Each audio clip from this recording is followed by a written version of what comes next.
micro milestone is really a huge deal for him.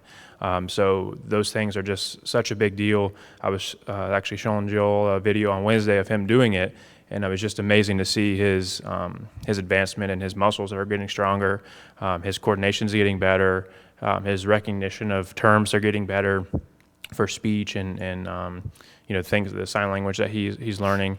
So I just wanted to give some praise for that and give honor to Yahweh that we've been blessed with a beautiful little boy, and he's a testimony to our family, and I hope he can be a testimony to everybody here. That it's something so little, but really it's a big, huge, giant leap that he's making, even though he's doing something so little. So I just wanted to recognize that for everybody, so you can kind of get an update on his condition. Appreciate it, man. Anybody else real quick? This is your chance. I give him praise just because it seems like no matter where we get in our lives, we hear the analogies that, God just wasn't there, or this didn't happen, or that didn't happen. And I don't care if you're here 1 year, 20 years, 30 years, it all comes back to you.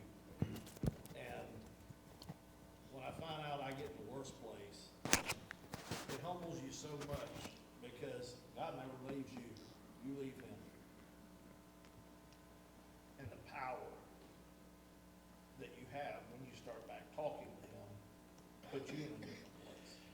Absolutely. Everybody else, you can blame it on the world, you can blame it on the people, but all your crap in your life always comes back to you. The only thing that gets you back up with that is serving him, and that's it. Absolutely. I give him praise for that. Absolutely. I'm with you. It's funny you said that, Todd. Anybody else?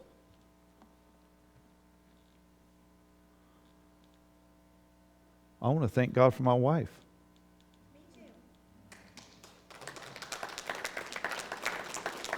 You should have kissed me this morning. Friday was Valentine's Day. And 39 years ago, it was the Valentine dance at my school. You coming with me? And I haven't been able to shake her ever since. But she's put up with me for 39 years. We're not married that long. We lived together like 10 years. Just kidding. Okay? Just kidding. But she's a faithful woman. She backs me 1,000,000%. And I told her, I said, if I could go back and change everything, that's one thing I would never change. Because let me tell you, I'm smart. I was listening to the radio, and in my car, I've only got like 2 channels. My antenna broke and stuff. So it was on some country channel, and there was a guy who, it was horrible. I thought it wasn't good, but the song was Wings Beneath, what is it? Wind Beneath My Wings? Bette Midler did it. Well, there's some country guy that did it, and I really don't like it. Gary Morris. And but it made me think of my wife.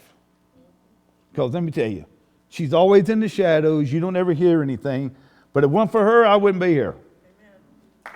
So I appreciate that. You're going to kiss me from now on, right? No, you'll be kissing me. I'll stay away from you. All righty. You ready this morning? You should be done. I should be done real quick. I'm getting to the point. Me and Danny was talking about playing 10 or 12 songs today, and what was going to do, turn the lights down and say everybody close their eyes. We'll just let him play some music. We were going to sneak out and go eat.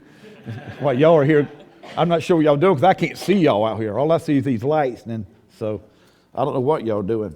So, title of this message is this: Are you? Like letter R and letter U. I hate this phone. Are you still gonna? Are you still gonna? It ain't going. That going don't go. That don't matter. A hard thing is, you still gonna? You still gonna? That's our question today, guys. Are we still gonna? This is what my question is. I believe Yahweh's asking this. Are you still going to love me? Are you still going to trust me? Are you still going to obey me? Are you still going to serve me? Are you still going to be committed to me? Are you still going to be faithful to me? Because here's some circumstances, guys. When things don't go your way, are you still gonna? If your plans in life aren't going the way you planned, are we still gonna? Are we going to say, the heck with it, this stuff don't work, forget it? You know, I remember Reggie a while back came and gave a message about the hole. Y'all remember that about the hole? You know, you got to get up, you got to get out and get going.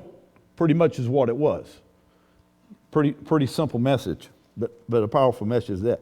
Are we still going to, what are we going to do? Are we going to stay there? Are we going to stay where we're at? Because let me tell you something, guys, in America, we are spoiled to the hilt. We're spoiled. I mean, watch about 5 minutes of news, and then after you go throw up, you can watch something else. But it's ridiculous of the attitudes that people have. And that is the whole reason why I was saying it's interesting what Todd said this morning, because we want to blame somebody else. That's how the devil was created. Flip Wilson said, you're going to blame somebody. Obviously, it ain't me. I ain't doing that. It's the devil. Well, guess who the devil is? You ever heard of man in the mirror? Don't get me going. In the mirror. That's our problem. Our problem is us. Our problem is ourselves. Our problem is our carnal mind. Our problem is being selfish. And this is a good part of this. Don't worry. All right? When things don't go our way, are we still gonna? When things aren't so comfortable and we're getting out of our comfort zone and God is prodding us, let me tell you something. The eagle will take its young and prod them and throw them out of the nest. You know why? Because there'll be a 550-pound 12-year-old sitting in the nest still. But for their good, he will make it uncomfortable, or she would, probably the mama. Daddy's all probably doing whatever. Make it uncomfortable and if the eaglet, whatever you want to say, doesn't begin to fly, she will fly down and save it. And guess what? Put them up there for a little bit and do it again. For the bird's profit. What God does for us is not for our destruction. We can't blame God for this, that, and the other. That's exactly what Todd said. It's our choices. I am where I am because of the choices that I make. Now, there may be times that God will take this and use it. Johnny said this about a month ago. God will take our environment that we're in and use it for His purpose and His glory. He is not there for our destruction. He is there for our profit, for us to mature and for us to grow. So we won't be in that nest forever. When things are uncomfortable, I like the way it used to be. My daddy used to say that, and he was talking about the depression. I remember the good old days. But I do realize this. When the house we lived in didn't have air conditioning, and we lived in a valley in Georgia, and it was like zero wind. I mean, the fan wouldn't even blow. It was just, I'd probably told this story before. I had a box fan, and it was so hot. We lived in an upstairs garage apartment right next to a motorcycle game. Hey, and the fan wouldn't, so I had to break off the little plastic screen things. That I had to break about that much of it off and get a pencil and stick in there to get the fan going. Now, what would we do today? My God, if I had to do that. I was like, thank you, Lord. That fan, I'd have it right here. But one night it wouldn't work. Let me tell you something. When we want something, we'll do whatever it takes to make it work or get it. Whatever it takes. Little 3-in-1 oil or whatever it was. Squirted. Good sound effect. Was that Sweet Baby? I told him he was the Tin Man. They was Achan. I said, you just need a little oil, Tin Man. I told him he was also trying to find his brain, so he's also the Scarecrow. So here they were. Here I was sitting there doing this. Oh, yeah. Oh, yes. I was laying there. No AC. I woke up and I smelled something. I looked and the fan was flaming. I guess the electrical wires of the motor or something got hot without oil. I was like, geez, now it's hotter than what it was. No, but that's a true story. But guess what? It wasn't that bad because I never really knew what air conditioning was. Until, my God, I got an air conditioner. Now it's like, why an air conditioner on? Unless my electric bill was high, now I say, why is the air conditioner on? Get that ceiling fan going. That actually works. But we're so spoiled that if we have to do something a little out of the ordinary, we complain about it. Murmuring and complaining kept the people of Israel who were led out of captivity after 400 years that they were praying for someone to deliver them. God got somebody who stuttered to come and deliver them. And it was so much of a powerful thing that Pharaoh, the people, gave them from being slaves to giving them their silver and gold to leave. Think of that. I had nothing, I'm a slave, and they're giving us silver and gold to leave? Man, what provision that is. And it's easy to look back and say, man, they should be praising God. They should be giving God glory. Well, what about we got to praise God for? Oh, my gosh. My gosh. So what happens was, everything's wonderful, everything's great, but guess what happened? Some obstacle came up before them, and it was something they had to deal with. There was the Red Sea. And here comes Pharaoh and his army coming after them. Yul Brynner, y'all know what I'm talking about. Here he comes. What did the people start doing? They didn't say, we believe, God's faithful, God's faithful. They murmured and complained. Well, look what you did. Now what are we going to do, Moses? What are we going to do? Shut thy mouth. What are we going to do now? What did they do? Deliver us just to let us die here, drown, or what? Moses was a guy who said, Lord, don't kill them, kill me. I don't know if I'm there yet. I said, don't worry, Moses. I don't worry, y'all. I'll kill them. You ain't got to worry about them. What happened? The seas parted and they walked across on dry land. Well, I believe the seas parted, but not the dry land part. And that's I've heard people actually say that. How could it be the dry land if it was underwater? Well, my gosh, if he could part the seas. Which is the biggest thing here? Yeah, but I don't believe about that dry land stuff. My gosh. Complaining about that. So here they go, brings them across, but guess what? They're all happy for a little while. Yeah, there's a song that they made out of the song that they sang. The horses were thrown into the sea, whatever it is. And we used to sing a long time. We used to think we were Jewish and dance like that, like Milli Vanilli. Girl, you know it. So here they were. God delivered them from that. And they were led by fire at night and smoke.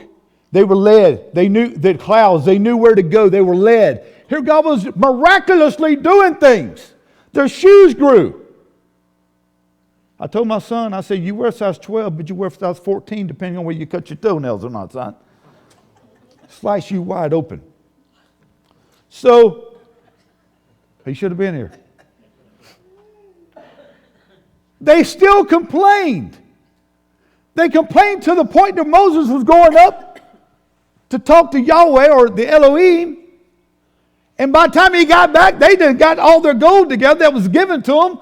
And they built a gold calf. They built their own God. Not the God that gold calf can do absolutely nothing but fall and mess your toe up. It can't do anything. But here they were delivered, and they were murmuring and complaining and turned against their God to an idol of some calf or bull, whatever it was, an idol God that they began to serve. The very thing that God gave them, the financing their rebellion. Y'all heard us talking about that? Don't let the blessings of God finance your rebellion. Here, if that blessing of gold and silver, they wouldn't have had none to build the calf with, or the bull, whatever it was. But they did. And let me tell you, God wasn't happy. Get out of the way. God wasn't happy. They murmured and complained. through all that's happened to them. Y'all know the story? They're getting to the promised land. But you know what Yahweh said? Because of these people and their attitude and their murmuring and their complaining and their not being satisfied with nothing, being ungrateful just for a little bit. Like my dad said, when the glamour wears off or whatever, you don't want it anyway. That was his excuse never to buy us anything. I would buy that son, but after that $3, once the glamour wears off, you won't appreciate it anyway. I tell my kids, they're talking about getting a new car or something, I say, well, that's fine, but remember, you get about that 30th payment, you better hope that's what you wanted. Because that excitement, yeah, and all of a sudden, that's why we can't go by our emotions and our feelings. They're fine, but we can't be led by them. Big difference. Yahweh said this, that generation will not enter into the promised land. So my question to them were, are you still gonna? Are you still going to serve me? I've done nothing but deliver you. I've done nothing but deliver you from 400 years of slavery that you prayed and prayed and prayed for a deliverer. I brought the deliverer to you, and everything's fine until something went wrong that you didn't like, and you began to complain and murmur about it again. Then I deliver you from that, and that was fine and great, but you began to complain and murmur about it again. Or are you still gonna? Are you still gonna love me? If things don't work out the way you want to. Things that I may have to mess up your plans for my plans, which are more for your benefit than your plans are. Are you still gonna?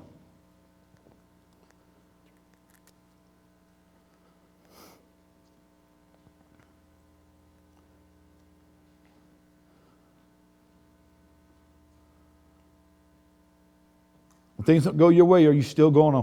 When things aren't so comfortable, are you still gonna? When things hurt, that's a big one. When things hurt. And I know some of y'all have been through some serious hurt in your life. But my question is, are you still gonna? Don't get caught up in that circumstance. Because I'm telling you what, God's word will not change. I've said this a million times. If that circumstance is opposite of God's word, if you stand upon His word and trust in it, that circumstances will have to change. Because God's word is not going to change for the circumstance. But we can allow that with our attitude in murmuring and complaining and not being thankful and say, I'm going to serve you no matter what. I'm going to still serve you. Sorry, every time I move, this phone just slides up and down everywhere. So. Here's a big one. When things cost us, are we still gonna?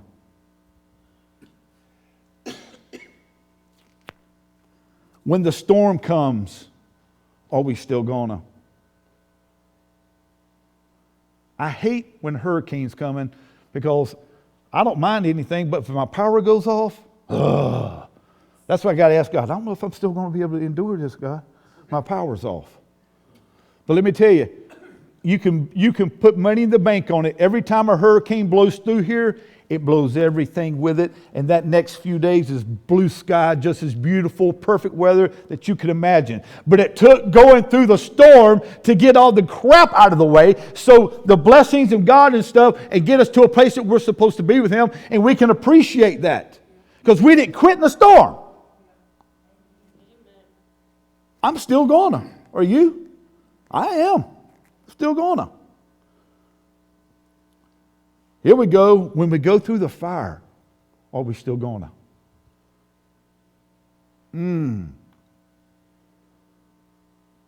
Bible says a refiner's fire and a fuller's soap. And I'm here to tell you guys, it's for our profit. It's burning away that flesh, that thing that brings nothing but death to us. Burning away that carnal mind, dying to that thing for our benefit, so we can get victory over it. That little secretive thing that hovers over us, it's got power over us. I deal with a lot of people who deal with issues that it's a secretive thing to them. But guess what? Once they come and they confess up, don't get on the telephone and confess every little thing, because they'll be on Facebook. You know what happens then? So, but it's called Y'all know the teaching. It's called uncover, discover, to recover. We discover it, we uncover it, and we recover it, and you will recover from it. It ain't the end of the world. And I tell them this, there's nothing you can tell me that I haven't heard 10 or 20 times. I promise you. You're not the idiot out in left field somewhere. And that's what that thing does. It has that authority over you, and it'll keep you down, and you don't even believe God even loves you or cares you anymore because you're struggling with this thing. I'm here to tell you, don't you quit. Don't you give in to that. Don't you let that pathetic thing rule you and steal your joy, your peace, and your victory in life. Don't you do it. You dig a little deeper. You say, no, I'm going to get more roots. I'm going to get anchored in it, and I'm not going to allow these things to move me. I'm like a tree that's planted by water. It says what? This is the Bible. I know this ain't a basketball player's stats or nothing, but I'm like a tree planted by water. I shall not be moved. I guess we'll have to sing that song. I shall not be moved. I'm not going to be moved. We've got to refuse it, and we cannot have a pity party because something we're going through. People come, oh, Joel, I don't see how you went through what you went through. I said, I appreciate that, but let me tell you something. Let me take you to hospice. I had a cousin-in-law, 67 years old, who just passed away February the 14th. His daddy passed away at 67 in February. His brother, I know what it is. His brother, who was at 67, passed away in February. And he passed away in February at 67. Think of that. That's young. That's young. So there's somebody that's worse off than we are. But I know it's all relative. You know, what you're going through seems a whole lot worse than what somebody else is going to do because you're going through it. I get it. But I'm here to tell you, we cannot allow that thing to be Lord over our lives and sit upon the throne of our minds where it should be the Ruach of Yahweh and His Word, and have the mind of Christ sitting on the throne of our lives, not the carnal mind. Because that would do nothing but bring forth death. That's why I chose these songs today, talking about got to let the Spirit shine. Whenever I'm led by the carnal mind, it brings forth death. Every single time. Hey, Lord, I praise you. If the sun refuses to shine, if things are going horribly in my life, it don't matter. I choose to praise you, Todd. I choose that. It's a choice. Because here's the thing. If it's something that really winds up good, we'll take all the credit in the world for choosing. Oh, yeah, I chose that. Oh, yeah, I chose that lucky number on that $25 lottery that we won. I chose that. But if it's something bad, the devil appears again. Isn't that amazing? I'll tell people this. In school, if you made a bad grade, and Michelle probably knows this well, Coach Danny, you gave them an F. But if it was an A, you had nothing to do with it. Yeah, I made an A. I made an A.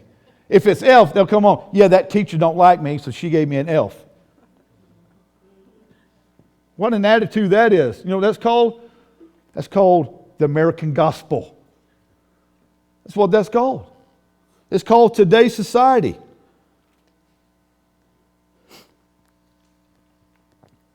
Let me go on here. Something challenges us. Are we still going to? When the pressure comes, let me tell you something. We find our Christ in the crisis. When it comes down to it and we got nowhere else, guess what? All of a sudden, we want God's undivided attention. Hey. Are we going to give in, or are we going to be a testimony to the goodness and the faithfulness of Yahweh? Because I'm here to tell you, if you stick it out, He will prove Himself good and faithful to you. It may not be the answer that you want, because our answer ain't always the best one. We see about that far in front of us and we think, oh, I got everything under control. Then we trip over and fall into a hole that we can't get out of because we're having a pity party about it.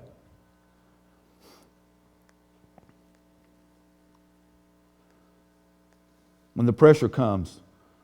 A testimony. Listen to this. Potential means nothing and will never be fulfilled until pressure comes. Think of that. You look at athletes, you can look at whoever. I'll tell you, when that pressure comes, because this is what the pressure does. It's called Gethsemane. It's the wine press that presses us to what is in us, not the facade that we put on for years, not the song and dance that we try to impress everybody with, but who we really are when no one else is around. That pressure that's going to come is going to squeeze out what is in us out. Good, bad, or ugly. Hopefully, it's going to squeeze out that we're in the place that we need to be, where the anointing comes, and that anointing will flow out of us because we're connected. The branch is connected to the vine here. Hey, we're connected here. We're part of that seed.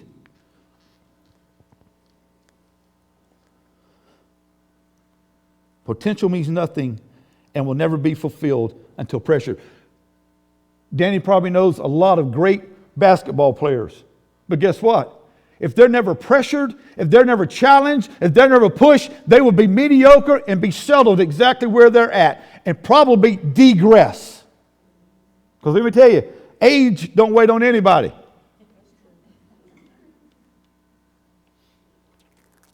Some of y'all old people know that, right? Me and two-time, we'll be 57 this year, right? That's a great year. I'm talking about 63, 81. Listen to this. Grapes have little value until they're crushed and turned into wine. Pressing what is inside of you to come out is really what brings power, the anointing, and liberty and freedom. Because let me tell you, there's freedom because the people that I've talked to who deal with these issues, once they expose that and they get delivered from it, and then they find out, my God, I'm still loved, I'm still received, I'm still accepted, and this is the real deal. Instead of us talking about it, being the real deal, it will bring liberty to them. It's not for condemning. It's to bring liberty.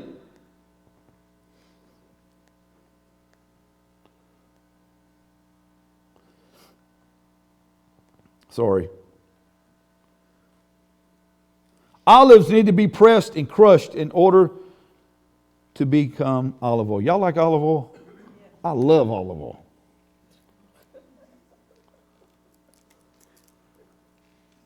Listen to this, guys. David. It took a giant, Goliath, in David's life to open the door for him to be king. Think of that. That was part of the walkway, part of the path that he had to go through to get him prepared for kingship. Problem is, no one wants to go through that, but we want the result of it. It's called welfare mentality. I want to get paid down here for doing absolutely nothing. It's called the American gospel. That's why there's no power in it. That's why there's no character in it. That's why they're just, the Bible calls them wild butts, but another word. Wild donkeys. It took a giant to come into David's life. And look, it took David making a choice to say, I'm not going to have this. I'm not going to put up with him putting down my God. So what did he do? He said, well, I'm pretty good at this. He didn't just all of a sudden say, I'm going to kill that giant. He had been preparing himself, being a shepherd, killing lions and bears. Oh, thank you, Reggie. I knew a Columbus, Georgia boy would know that one. He was already prepared himself. The problem is, we want the power that he had down here with a giant when we haven't done anything here yet. Yep. This is a process. This isn't, okay, boom. I was coming home there, my wife was off, and I came home. She had watched like 500,000 things of Bewitched. I said, what you got that high hat on there for? And I haven't seen it so long. I look at it totally different now. I'm like, it's Dick York, Dick Sargent, Dick Corporal, Dick Captain. That's a crazy story about all that too. It is weird. But that's what we want. It's a process. That's why we have got to hang in there. We've done all this work in our field. We planted, we sowed, we watered, we fertilized. We did all this work, and then it was like, I knew it. That'll we burn our crop down by running our mouth, complaining about it. The Bible says it's a fire. Well, what happened? Well, you burned it down by no different than the children of Israel. Said, you ain't going to act that way and get the promised land. But they wanted the power David had here, but not do what David did to get the power. It's called welfare check. It's called I should be able to get all the benefits that someone who's already paid the price. Paid the price. Paid the price. I want what they want without me doing what they did. And we got to make sure we don't get in that, because it ain't going to happen that way. And then we can't get upset at Yahweh because it didn't happen the way we wanted it to happen. It's a process. It's called, one of the things it's called is long suffering. We don't want long and we don't want suffering. We want an easy way, and I want it right now. Think of that. True faith must be tested and tried. If you'll go to James 1, 2 through 4.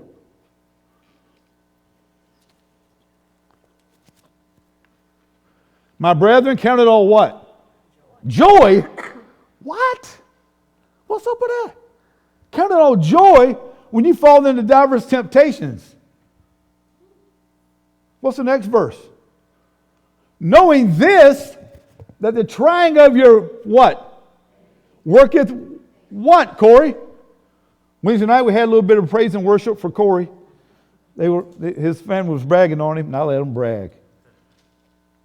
About him being, if he has a fault, it's being too patient. You're in good shape. And what's the next one say? But let what? Have her what? Perfect work. Mature work. It's a work. It ain't just I'm mature. No, it's a work. That ye might be what? Perfect and what? Wanting nothing. See, most people aren't thankful for what they have because they want something else all the time. That's called unthankfulness.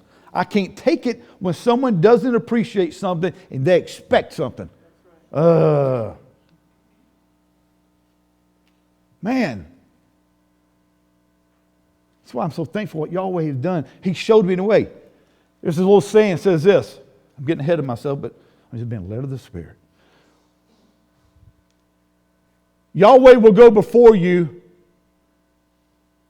but Yahweh will never go for you. Big difference. Yahweh will go before you. The Bible said they'll go before you, prepare a way.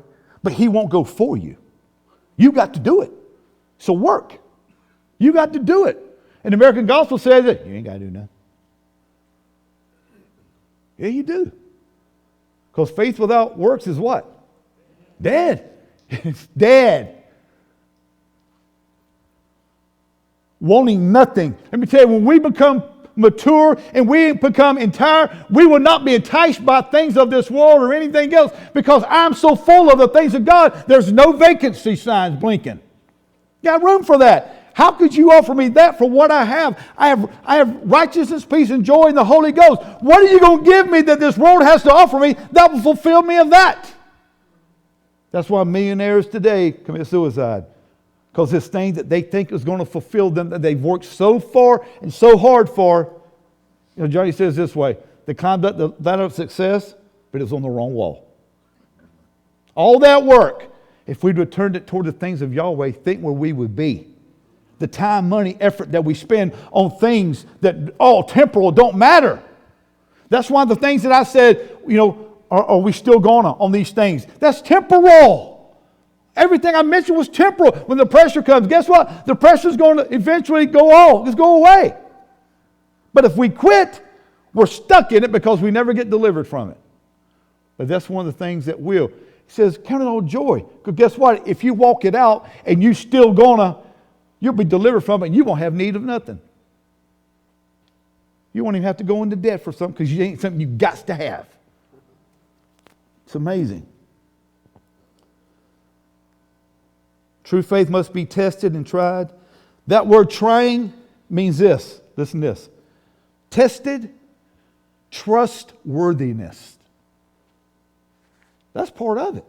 It ain't just a test. It's to prove that you can be trusted. It's to prove that I can be trusted. It could prove that this ecclesia can be trusted. But if we're not willing to take the test and we flunk the test and we say, that's it, I flunked it once. A passing is 70. I got a 69 here, so I'm just, whatever. I'm done. Guess what? We will never obtain it because we have quit. Y'all know the old saying, winners never, and quitters never win. It's fact. Y'all know this in the Bible somewhere, right? Refiner's fire full of soap. The fire of God is going to come for our benefit to burn up that stuff that does nothing but tear us down and will stop us from getting a well done if we allow it to. We can't pander with it. We can't selah. We can't meditate on it because what we hear enough, we'll start believing. I'll tell you something. If you tell your wife that she's an idiot, stupid, and ugly, and just, I don't even know why I even married you, let me tell you something. That ain't going to last long because she's going to start believing that. So what she's going to go do is find her someone that appreciates her. And guess whose fault it is, guys? Ours. Because we ran our mouth and didn't appreciate what we had. And then we realized everything else that we saw was nothing but fake anyway. You ever seen a movie star? I think come up on Google and it says, stars without their makeup. Oh my God. Stars. Somebody had faith to see that woman as a star. Unbelievable. I'm like, honey, you don't have to worry. Look at this woman. Is that her? I said, yeah. I said, you hotter than she is, and she's full makeup. You got nothing but no makeup on, just your hair's going crazy, and you drive me crazy. Ooh, ooh, like no one else. Guys, y'all need to pick up on me here. I'm telling you something. 39 years. Held a gun to her head, so you better not leave. Here we go, guys. I've taught this for 1,000 years. Three ways that we deal with this is we're either going to despise the dealings of God, we're going to faint, or we're going to endure. And guess what, Todd? It's our choice on which one we do. It ain't the things of God that's killing us. It's the choices and the decisions we make on how we're going to deal with it. It's not the problem that's the problem. We are the problem because of our choices that we made of how I'm going to deal with it. I'm going to despise it. I'll do it, but y'all know what I'm talking about. Complain, it's better off not even just don't do it. Because let me tell you something. Now I'm not talking about you're doing this maybe in faith and saying, I don't feel like it, but I'm going to go ahead and do it. But God knows the thoughts and intents of our heart. So we can sweet talk some stuff, but He knows the thoughts and intents of our heart. So what are we going to do, guys? We're going to despise, faint, or endure it. Multitudes were there that follow Yeshua for one thing, what they could get from Him. You know, we've witnessed to people, shared the gospel, invited them to church, and they basically want this. Well, what's in it for me? It's all about them. It ain't about us. Living for Yahweh, it's not about us. Yes, we get the reward, but the reason I do it isn't to get that reward. The reason why we do things has to be because we love. Listen to this, guys. Now abideth faith. Now abideth hope. Now abides love. Well, guess what?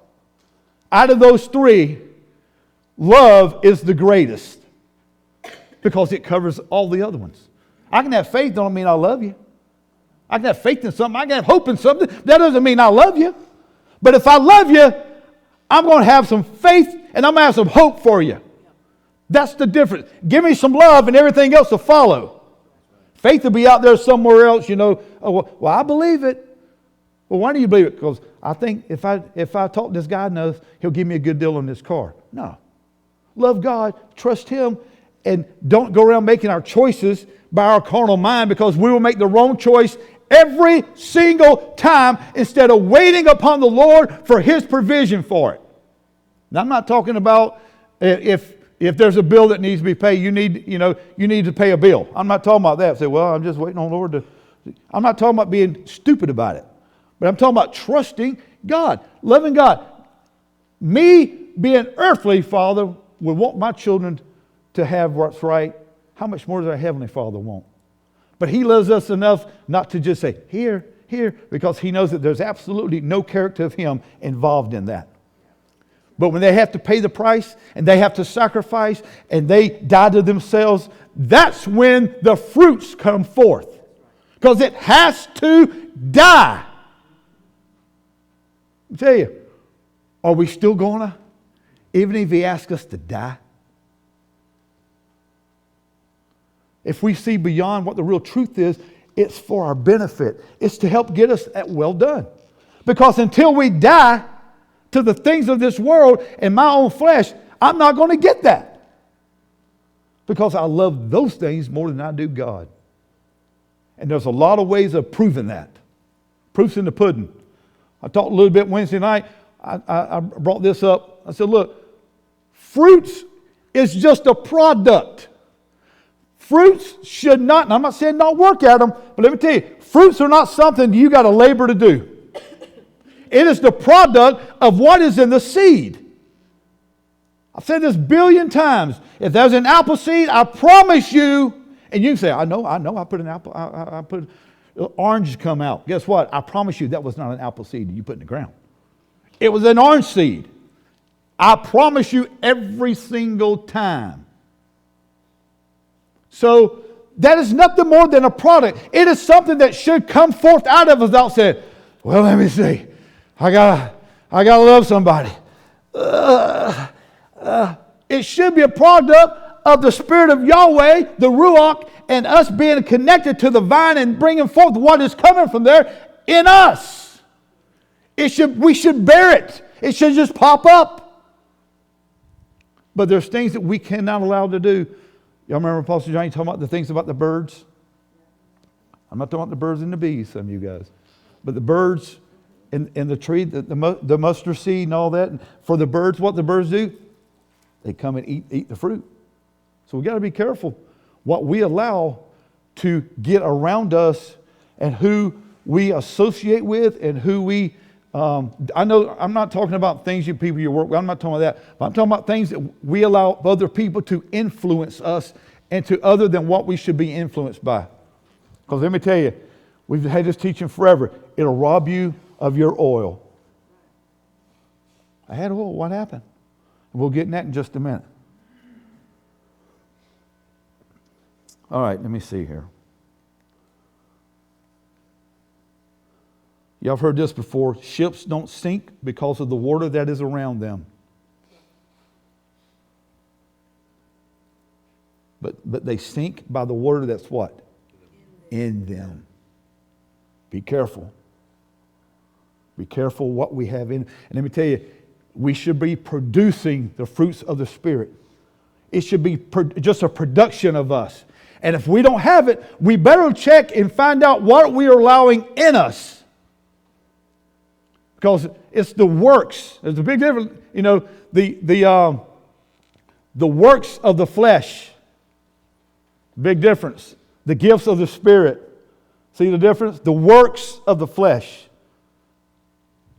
If we're a believer and we're doing the things of Yahweh, we should make it hard for us. Position ourselves for victory. Y'all remember that? If you're an alcoholic and the way you go home is by 3 ABC liquor stores, go 10 miles out of the way so you will position yourself for victory, not to be in that place. Don't do it. Spend the extra $1.50, well, probably that extra $23 of gas going that 10 miles out of the way. I had to stop and get a little truth in there. Listen to this. Go to Luke 4, if you would, 1 through 21. Oh, you're going to read that much? I'm a fast reader. All right. And Yeshua being full of the what? That's very important, guys. He didn't just have the Ruach of Yahweh. He was full of it. Guess what that means? That's what was in him. He didn't have any room for none of the nonsense. He was full of the Holy Ghost, returned from Jordan. There's a couple of them in here. And was led by the what? Into what? Now, why in the world, with him just getting baptized, water baptized, would his father in the Ruach lead him into the wilderness? What a mean person that is. Keep going. Being 40 days tempted of the carnal mind, because that's what it is. Because if it was the devil, I think I could have just tripped him, threw him off that mountain. But my carnal mind, that's something, that's me, Todd. That's choices I got to make. And in those days, guess what? Oh boy, get thee behind me, Natasha. He did eat nothing. He drove by Krispy Kreme in Daytona, and his wife didn't slam on brakes and pulling there when she seen the hot sign. It's a true story. Listen to this. And when they were ended, he afterward hungered. He was a man. If he was God, it wouldn't bother him one bit. God don't need to eat. Yeah, but you know what it was? Keep going. And the carnal mind said unto him, if thou be the Son of God, command this stone that it be made bread. Y'all know the story. He was tempted. He was challenged. He had to deal with this. He was asked this, hey, are you still gonna? Even though you're having to go through this, Yeshua, are you still gonna? Is my meat still going to be your meat? To do the will of my Father? Is that still inside of you? Because I'm putting pressure on you. I'm challenging you of what is really inside you. And I'm going to see, Yeshua, if you are the real deal. Think of that. And who in the heck are we to think that we don't have to go through that same thing? Well, Jesus went and done it all for me. No, he didn't. Trust me. He did it for the Father. He loved the Father. And listen to this, guys. It says this, that he learned obedience. How? Through the things that he suffered. If he was God, why would it? God can't suffer. Suffering succotash. Who said that? Who said it? Thank you. He's the cat. He was going to show his son how to catch a mouse. And every time he went in there, that mouse wasn't in there. That kangaroo was in there. And he'd come out. Oh. Then the son would go in there and that mouse would be in there. Dad, I don't understand. Go back in there. There's that kangaroo again. Come on, y'all. Have y'all not watched any real ministry TV since they cut off? Since it's so violent? All right. Anyway, you know the story. He endured it all. And guess what he used to defeat the carnal mind? He replaced the words of his carnal mind in the flesh. And listen, we'll even use the words of the carnal mind and flesh to twist it for my benefit, for my agenda. Well, isn't it written? He says he'll give his angels charge over you. Jump off the cliff. Prove it. Let's see. He said, hey, the word says don't tempt the Lord thy God. I don't have to lie down in the middle of I-75 and say, I'm trusting the Lord. Because what's going to happen is there's going to be a bump. All right. Y'all know the story. I don't need to read all those, right? Oh, y'all want me to read them all? Who said yes? Is that Joy? Okay. You're going to get tomatoes thrown at you, Joy. Listen to this. Go to Mark 14, 32 through 37.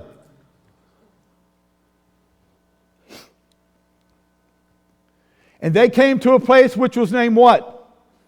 Gethsemane. Remember what I said what that was? It is what? Pressure. No, maybe some of you other people. I knew that'd get you. Wine press. It's the wine press. Pressing what's inside of us. And he said to his disciples, listen to this, guys. Hey, sit here while I'm going to go pray. And this is just what a normal time of prayer. Watch this. Next verse. And he taketh with him Peter, James, and John, and began to be sore amazed, and to be very heavy. We're talking about Yeshua here. It's a tough time for him, guys. He had to be proven, just like we do. Well, I did that one time. Well, guess what? This test has got 3 more questions. Next. And saith unto them, my soul is exceeding what? Sorrowful unto what? Jeez. I don't know how to get any more sorrowful than that. He said, look, guys, tarry ye here and watch. Will you just, you're my disciples. I've done nothing but lay my life down for you, showed you the way. I'm at a tough time right now. Would you be willing just to watch and pray with me a little while? I'm going to go in there and I'm really heavy. I'm dealing with this thing unto death. Can you? Next verse. Are you still gonna? Guys, are you still gonna? And he went forward a little and fell on the ground and prayed that if it were possible, the hour might pass from him. Think of that. You talking about going through something. Think of what we've gone through that compares to that, knowing what's fixing to happen to him. Next verse. And he said, Abba, Father, all things are possible unto thee. Hey, I know you can do all things. I know it's possible. Take away this cup from me. My flesh don't want to go through this. This is tough. This is tough. Nevertheless, not what I will. Oh, yeah, now we're talking. It was a choice that was made. Nevertheless, not what I want. It ain't what I want, God. It ain't what I want, Father, because my meat is to do the will of my Father. Even when it gets tough, even when it hurts, even when there's fire involved, even when it's costing me, I've done nothing wrong. Think of that. Think of that one, guys. I've done nothing wrong. I've been accused and abused over things that never happened, that I never did. I did nothing but what was right unto your eyes. Never did anything, but yet, look what he's going through. Well, that ain't fair. I'm telling you right now what I'm going to do. We just went with the attitude. We got to back up and say, but Father, what you want, I'm willing to do. You know why? Because I love my Father. See, that's the difference. Well, what do I get out of this, Yahweh? What do I get out of it? Nothing. But to obey me and to please your Father. That's enough. But in our society, if it ain't totally beneficial to us, but this is what Yahweh told him. When he did it, he says, I'm giving you a name that's above every name. Let me tell you something. There's nothing that we will go through that isn't worth what Yahweh has in store for us. It's nothing compared to the glory, the Bible says, that he has for us. Of getting an immortality and a well done. I need to go through this? Okay. It's tough right now, but guess what, guys? He looked beyond that because he knew this was nothing but temporal. He looked at things that really matter, that was eternal. And he was willing to lay that down and die to that for something that lasted. I saw a thing one time, it says, don't make a eternal decision on a temporal thing. It's pretty stupid, isn't it? I tell you what, I'm going to sell you my bowl of soup. I'm going to sell you my birthright if you give me that bowl of soup. Let me tell you something. There ain't no soup I've ever had. And I like some French onion soup with extra cheese. Matter of fact, about that much cheese, about that much soup. What's worth that? I'm going to sell my birthright for some soup? I've never been that hungry. Have you? But what have we, quote unquote, sold our birthright for something that's temporal? Nevertheless, not what I will, but thou will. Is that the one I told you to go to? Every time I move this thing.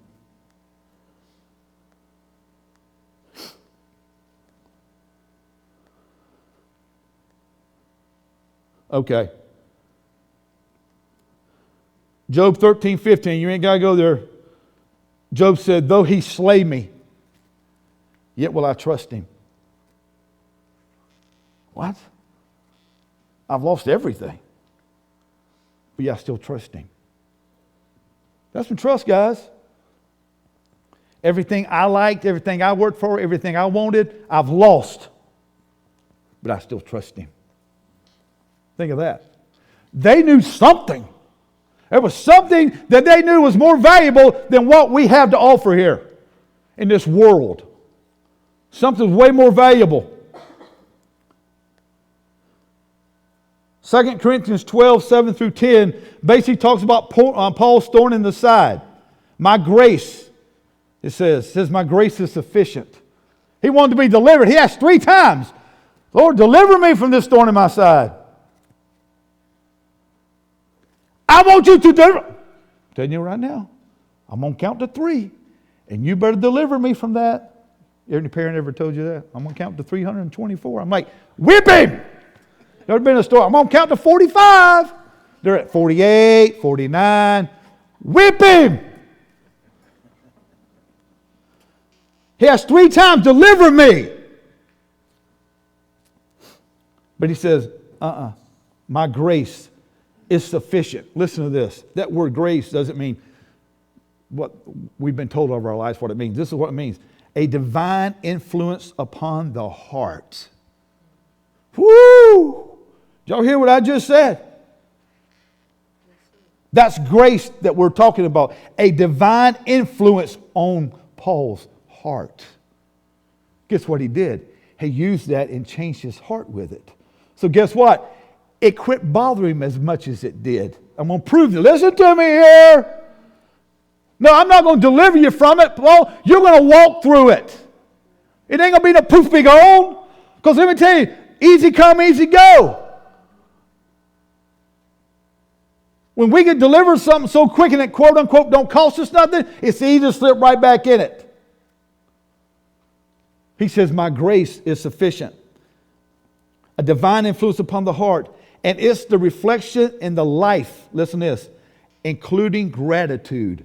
Now, I'm going to change your heart to not only you be talking about deliver me from this, but you're going to give me gratitude. What a change. I tell you, that's called a change of heart.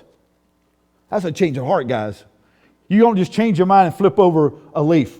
I talked about this a few Wednesday night and go, you got a leaf and you're going to flip it over? That leaf's no good anyway because it's already on the ground. It's dead. It ain't bearing any fruit, so why flip that over? Don't bring forth nothing. We need to have fruit on the tree. That's what we need. Listen to this. Also to be, listen to this. This is grace. Also to be full of cheer. Deliver me from this, God. Deliver me from this. Deliver me from this. No, my grace is sufficient because I'm going to use this and I'm going to do a heart thing and you're going to be full of cheer even in the middle of the thing that you were trying to be delivered from. Because that problem you got isn't the problem. We are the problem. How are we going to deal with it? How are we going to look at it? Are we going to that's why I want to sing songs about, I say it a lot in here when we're singing, magnify God and praise God beyond your circumstance. Because we magnify our problems way bigger than we do Yahweh. Yeah, but you know what? I got this, and I got that, and I got this, and I got that, and I got this. And that. So Yahweh is still Yahweh. I'm going to trust you. With whatever the results that you want, I'm good with it because I know that your heart is what's best for me. Hope you're getting this. We got a test coming up in just a minute. Also, the full of cheer, listen to this, that is calmly happy or well off. Let me tell you something. If something don't bother you and you're cheerful and you're happy and you're well off, who cares what it is? You see what I'm saying? Yeah, but you don't know what this thing is. It don't matter. Y'all remember what The Rock said? When they said, what do you think? It don't matter what you think. It don't matter what it is. Danny used to tell me, ain't nothing but things, chicken wing. I kind of made me want some chicken wings though when he said that. But that's all it is. It's not but a thing. It's nothing that's temporal. Look beyond that.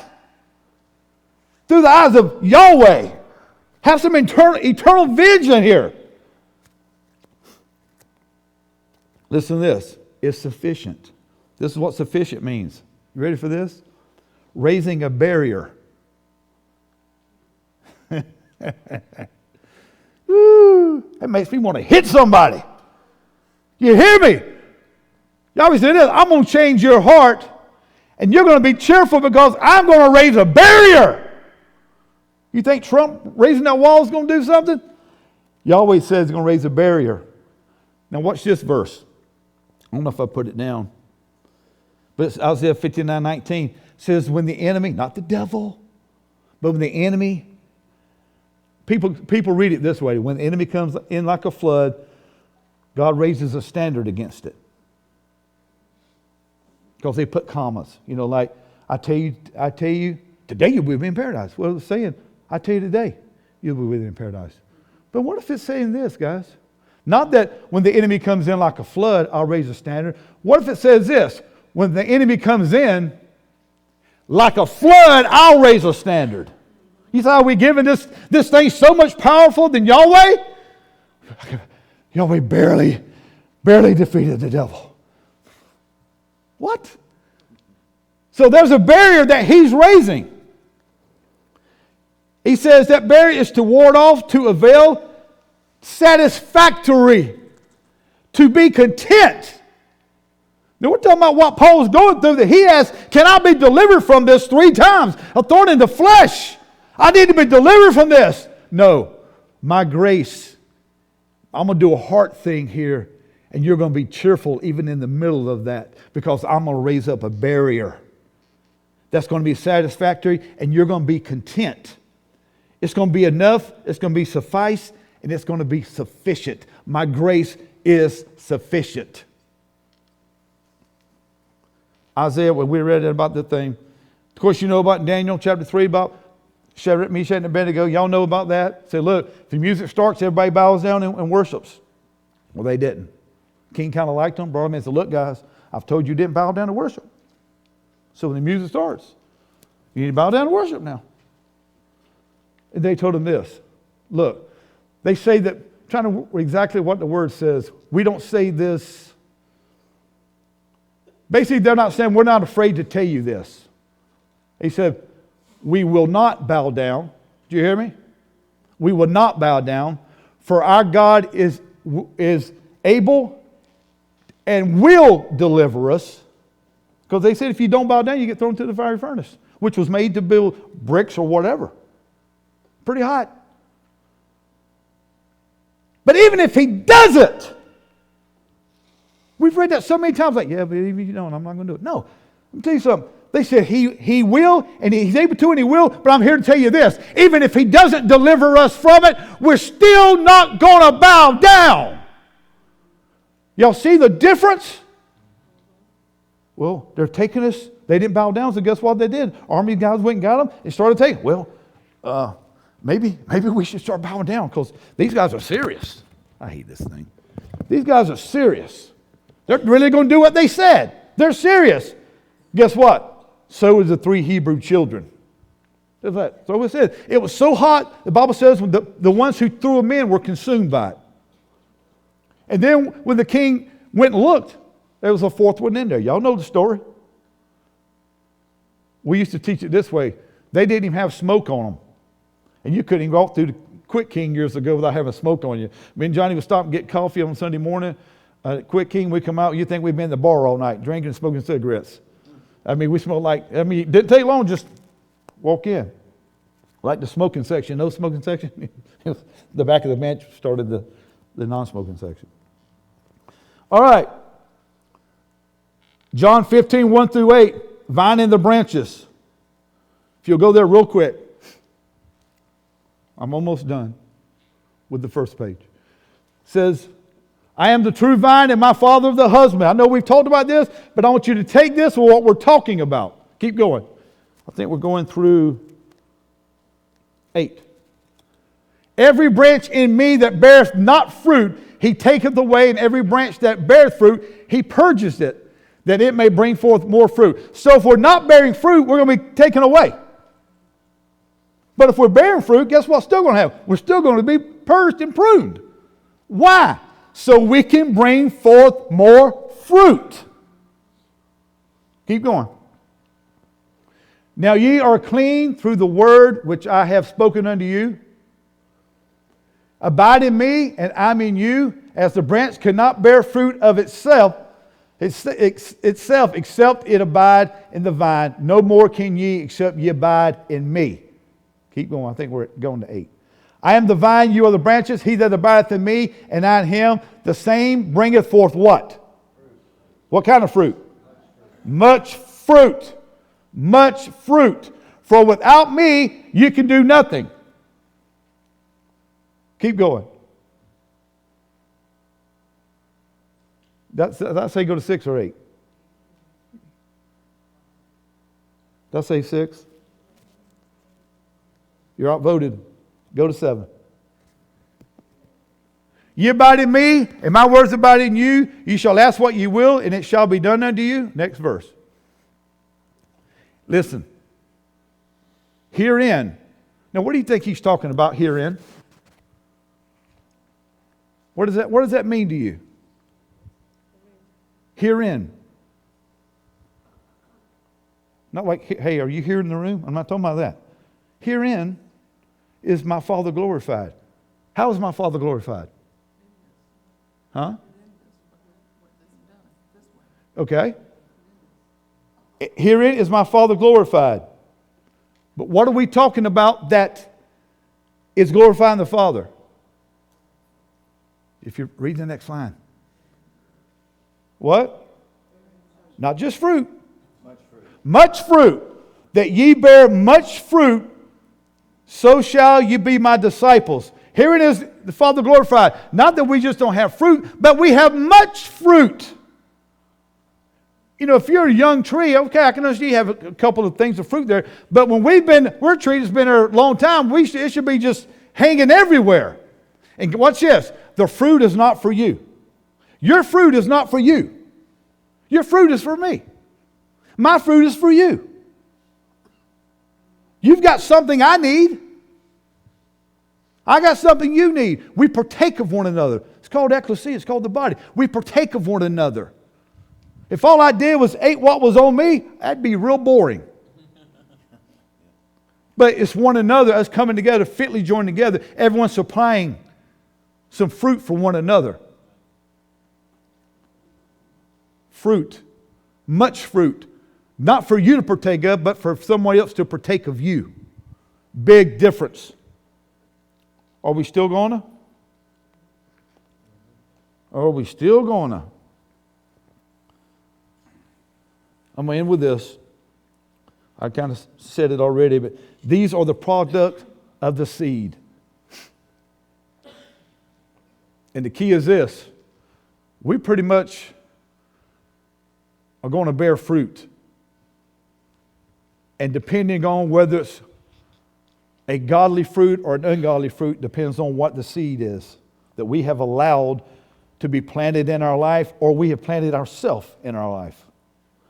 By the choices we made, the things that we spoke and we created by what we said. We might have had a great vineyard, but we burned it down by our tongue. And guess what will happen? Weeds will come in there when you had that nice vineyard and it's not being tended to. Weeds will come in, the tares will come in there, and they will take over everything that you did there. You don't believe me? Don't tend to your garden and watch what happens. You don't believe me? Don't cut your grass and watch what happens. I promise you the weeds will take over your grass. So it's very important. So our challenge today is, are we still gonna? Even if it costs us, are we still gonna? Are we just gonna give in, roll over, and say, I quit? What we need to do is quit and die to the things of the flesh and the carnal mind and live unto God. There's two types of sins. One is omission and one's commission. Omitting means, well, I'm not doing that anymore. Woo, I'm glad. Okay, but what are we doing? That's the omission and the commission. You know, you got to hear the word, but you also got to do the word. So there's some commission that we've got to do. So I wanted to challenge you that we cannot settle where we're at and say, well, that tree over there, I used to have a lot of fruit on that. Well, you remember those days, huh? And it died right there. Because we have just settled, and that's where we're going to stay. And everything around us will begin to rot because we're not moving on with the things of Yahweh, where there's new life. And His mercies are renewed every single morning. They don't have to be renewed here because we're not going anywhere. So my challenge, guys, is are we still gonna? Even if it costs you, even if it hurts, even if it ain't in your plan, you're going to trust God with the result of it. You're going to trust Him according to what He says because He's the one that's ultimately in charge anyway. Trust Him with it. He's never failed you. Now, if you go with someone who's done nothing but rip you off your whole life in business, don't go do business with them. But I'm here to tell you, Yahweh has never and will never rip you off. He wants what's best for you. And He wants to swap out some temporal things so He can give you some eternal things. I'll take that. I'll take that in a minute. He's going to give you a Corvette for maybe $50. It's an expensive Hot Wheel. Hey, would you do that? How many of you would buy a brand new real Corvette for $50? Well, Jimmy will. Y'all afraid to raise your hand. I'm not Johnny. I'm not going to cut your head off here. That's funny. So, would you do that? Or would you just wouldn't believe it? That's got to be a ripoff. Too good to be true. But what if it was true? Would you do that? I'll tell you something. We would run over each other to get down there. There's 3 left. Y'all would be gone right now. True? Let's just confess up. You know why? Because if we really believed it, we would do it. You get my little, I'm going in the back door here. If y'all can't get that, come on now. If we really believed it, we'd do it. You mean tell, well, yeah, there's a guy down the road, he's got 3 Corvettes. 2019, 3 of them. One's red, one's black, and one's yellow. $50. He's getting a divorce. He didn't want his wife to have it. You'd be gone. Matter of fact, you had one, didn't you? I was like, look at him, styling, profiling. So, did you ever sell that $50? You'd be stupid, wouldn't you? Same way. Why in the world would we have something so precious and sell it off so cheap? Or why would we not realize something that is so precious and we can get it by giving up something that's $50 is nothing because it represents the things of this world which are nothing but temporal and amount to absolutely nothing. We want to keep that more than that? Same way with things of Yahweh, guys. Are we still gonna, even though it seems tough, even though there's fire, even though it costs me, even though it's rough, even though I don't know, because we're looking at the temporal thing and we're being led by that instead of being led by what Yahweh says and trusting Him with the result. All righty? I love you. Thank you for being here. Bye, Johnny. You better be watching.